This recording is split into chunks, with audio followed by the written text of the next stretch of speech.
Okay, so subtract one number from another with JavaScript. You can also subtract one number from another.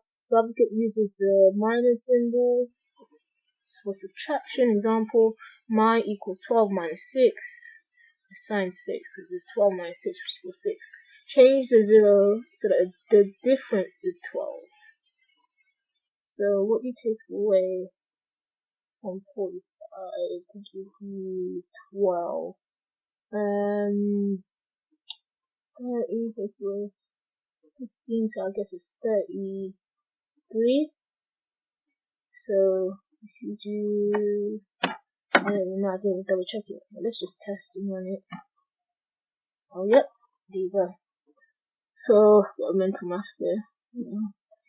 But anyway, spool up the FTL drive. Okay, then that means what we're done. Moving on to the next one.